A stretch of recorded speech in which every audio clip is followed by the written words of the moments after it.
All right, so get this.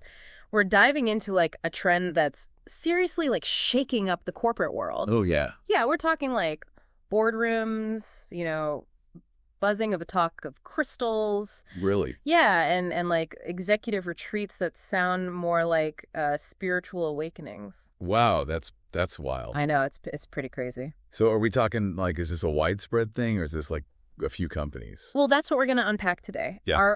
Our guide is this book called Alquimia dos Negócios. Okay. And it's exploring like the psychology behind this whole mystical surge in the corporate world. That's interesting. Yeah, it's super fascinating. And the book's insights are really intriguing. Oh, yeah.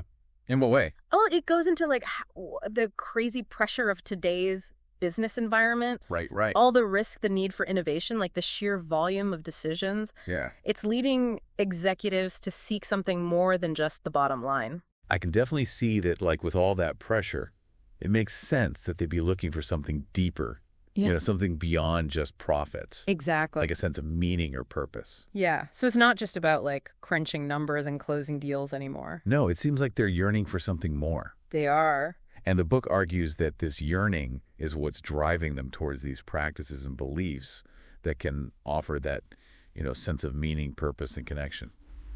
Okay, I'm starting to see the connection here. Yeah. But why mysticism specifically? Like, why are these hard-nosed business people turning to things like crystals and tarot cards? It seems a bit counterintuitive, doesn't it? Yeah, it might seem that way at first, but Alquimia dos Negócios suggests that these practices that we often see as mystical or esoteric are actually tapping into like these really fundamental human needs. Okay, so what kind of needs are we talking about? Well, the need for stability, for one. Okay. The need for a sense of control, even a connection to something bigger than ourselves. So it's about finding like a sense of grounding in a world that feels increasingly chaotic and unpredictable. Exactly. And the book even highlights how rituals play a big role in this, even in the corporate world. Okay, but we're not just talking about like standard routines and processes, are we? Right. We're talking about rituals with mystical elements. Like what kind of rituals? Well, the book talks about things like burning sage to cleanse a workspace, or using Feng Shui principles to create a sense of calm.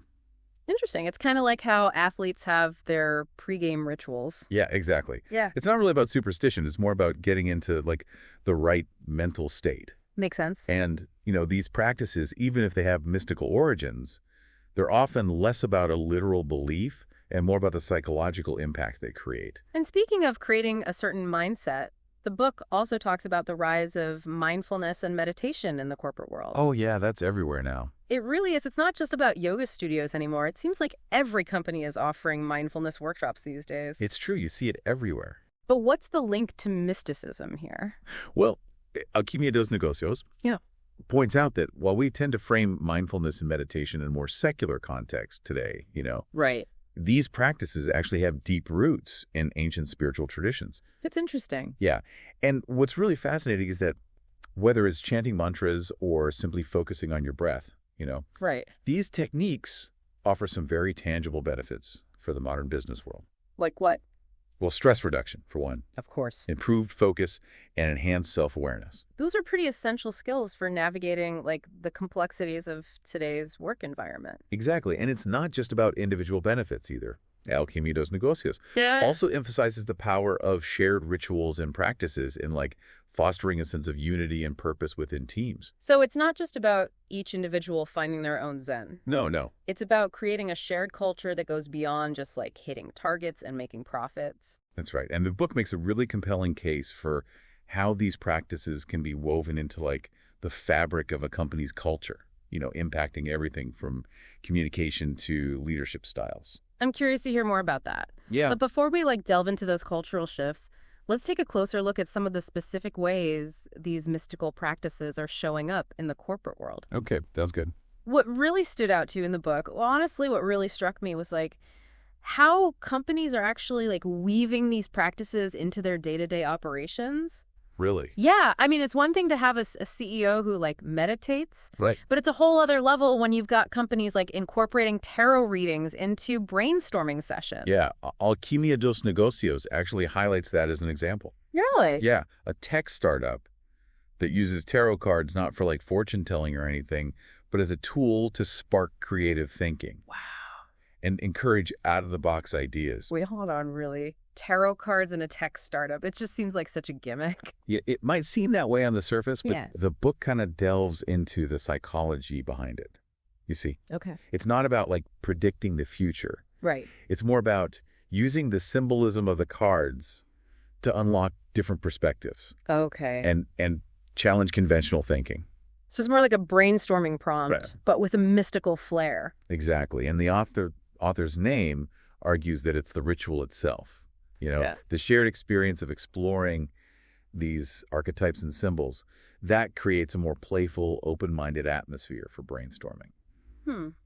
I can see how that could lead to some interesting ideas. Yeah. But doesn't it also risk like alienating some team members? Oh, yeah, for sure. Not everyone is comfortable with tarot, Right. and some might even find it offensive. Yeah, that's a valid concern. And Alquimia dos Negócios really stresses the importance of transparency and inclusivity when implementing these kinds of practices. Yeah. It's crucial to create a safe space where everyone feels comfortable, like participating or opting out Right. without judgment.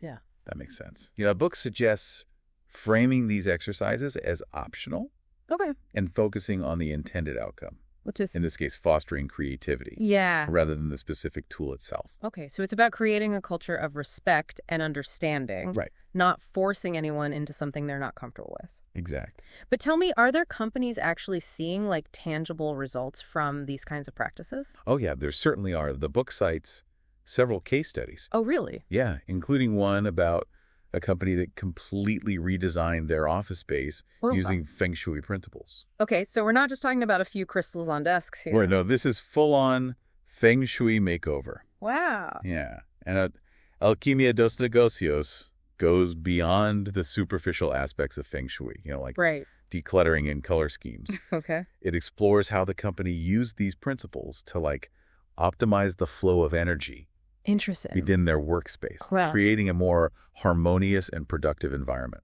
What's fascinating to me is that it's not just about aesthetics. No, It's about intentionality. Right. Like they're consciously designing a space that supports their values and goals. Exactly. But did the book mention whether this Feng Shui approach actually led to any measurable improvements? It did. They reported increased employee satisfaction, Okay. improved communication and collaboration, and a significant boost in creative output. Wow, that's impressive. Yeah, and while the book acknowledges that it's difficult to isolate the specific impact of Feng Shui, Right. it suggests that the conscious effort to create a harmonious work environment played a key role in these positive outcomes. This brings up a question that's been kind of lingering in my mind. Okay. If we strip away the crystals and the tarot cards, Yeah. are we just talking about good design and thoughtful leadership? Yeah. Could these companies achieve the same results without the mystical elements? That's a great question. Yeah. And it's one that the book grapples with as well. While good design and strong leadership are obviously super important, Right. Alquimia dos Negócios argues that there's something more at play here. Okay, what do you mean? It's about tapping into a deeper level of awareness, Mm. recognizing the interconnectedness of things Okay. and understanding how even subtle shifts in energy and intention can have a profound impact on individuals and groups. So it's about acknowledging that there's more to success than just logic and data. Yes. That there are these invisible forces at play that we're only beginning to understand. Precisely. And what's really exciting is that this understanding is not just limited to the corporate world. Oh, really? Yeah, it's part of a larger cultural shift, Okay. a growing recognition that there's more to life than meets the eye. That's a great point if we're seeing these trends emerge in the corporate world. Right. A place that's traditionally been all about bottom lines and concrete results. Yeah. It does suggest that something deeper is happening in society as a whole. Absolutely. And I think it's this broader context that makes the rise of mysticism in the corporate world so fascinating. Right. It's not just about quirky practices or trendy beliefs. Yeah. It's about a fundamental shift in how we view work success and even our place in the universe. Wow. But before we get too cosmic, Okay. let's bring it back down to earth for a moment. That's it. We've talked a lot about the potential benefits of these practices. Right. But are there any risks or downsides that we need to be aware of? That's a really good point. It's easy to get caught up in all the excitement of a new trend. Right. But yeah, we need to be mindful of the potential downsides as well. Mhm. So what are some of the risks that Alquimia dos Negócios highlights? Well, one of the biggest ones is that these practices could be misused or Okay. misinterpreted. In what way? Well, for example, a leader who's really gung-ho about, say, energy healing Okay. might accidentally create a culture where employees feel pressured to participate in practices they're not really comfortable with. Yeah, that makes sense. So it's about like walking that fine line Well, like- between encouraging exploration Yeah. and respecting boundaries. Exactly. And the book really emphasizes the importance of informed consent Oh, and okay. having clear guidelines around how these practices are used in the workplace. Yeah. It also cautions against using these mystical beliefs as a substitute for solid business practices, you know? Right. So burning sage won't magically fix a broken supply chain. Probably not. No. The book stresses that these practices should be seen as complementary tools, Okay. not replacements for things like strategic planning, Right. data analysis, and good old-fashioned hard work. That makes sense, but let's be honest, there's also a lot of skepticism around these practices. I mean, Yeah. some people see it as just a bunch of woo-woo nonsense. Right. How does Alquimia dos Negócios address that? Well, it acknowledges the skepticism, for sure. Okay. It even dedicates a whole chapter to, like, exploring the science behind these practices. Oh. And while it admits that there's limited scientific evidence to support some of the more, Out there claims. right, the more esoteric claims, Yeah. it does highlight the growing body of research on things like the placebo effect Okay. and the power of belief. So even if we can't scientifically prove that crystals have magical powers, Right. the belief itself can create tangible results. Exactly. Yeah. Alquimia dos Negócios even dives into this fascinating field called psychoneuroimmunology.